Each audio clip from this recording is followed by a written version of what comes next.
here on Tuesday to go over the note card process with me. I wanted to be able to give you that information on video for our post. So to start with, we went over the fact that you had to have a thesis in order to have 5 key points, and the 5 key points were enabling you to focus your research, and also having the 15 sources allowed you to have some flexibility there with your whether it was a good source or not. Then your note cards. Okay, that's really what we're going to talk about right now. The first step that I need you to do with your note cards is to take all 50, and regarding your 5 key points, I want you to sit down with an open space like your desk in class, and you're going to create 5 stacks of note cards, just like that, on your desk or wherever you're sitting, in relation to your key points. Okay? Then you have those 5 ideas separated. So the very first thing you'll be able to see is whether or not you even have any information for that key point, or if you have maybe not enough, which is obviously something you can see right away.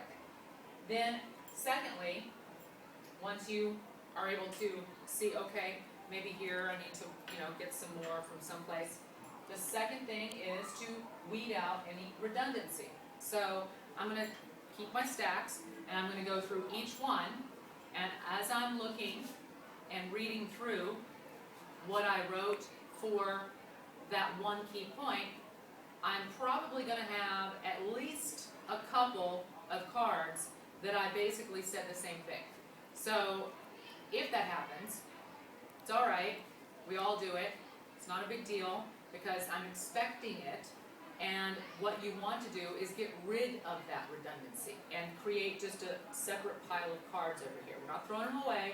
I just want them out of your stacks. So let's say that, I found a couple, I got rid of them, and I laid them to the side.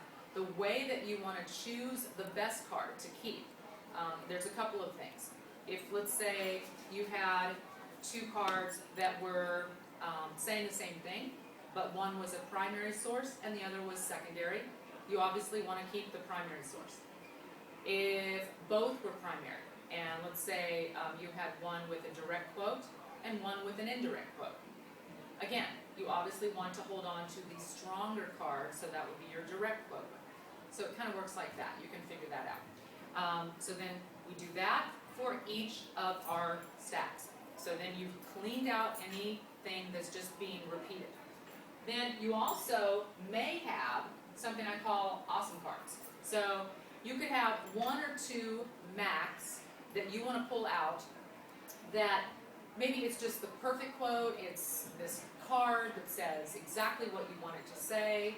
There's this expert that's some world-renowned person everybody's going to know, and it's a quote from them, and you don't want to lose it in the body of your paper. You'd like to have it stand out somehow. You're not sure where, but you don't want it just to be with everything else. Pull that out, okay, and put a star on it, put a little flag on it, something, so that you know that I'm going to use this somewhere else, and I'm going to show you later how to do that, okay? So you also want to do that at this point. Then thirdly, this is the easy part. This is where I get to save you a lot of time and a lot of rewriting. For each stack, I want you to check the number of your sources. So I'm going to pick up each stack. Watch this. Top right-hand corner, remember the letter and the number?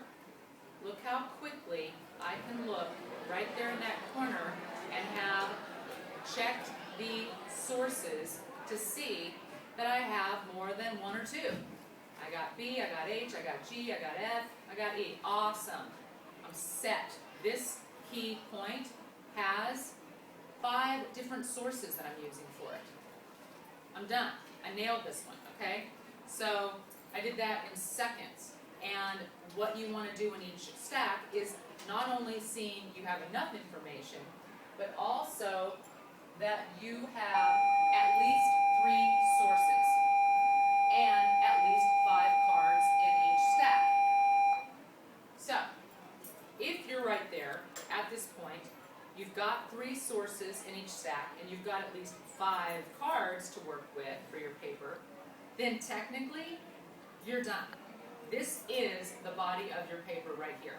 And all that's left to do really is to put your stacks in order of importance. So you want to take up that first stack of cards for a body paragraph and pick the one that's the strongest point, that's the most relevant, that's the most important, significant, whatever, and go from there. And go 1, 2, 3, 4, 5.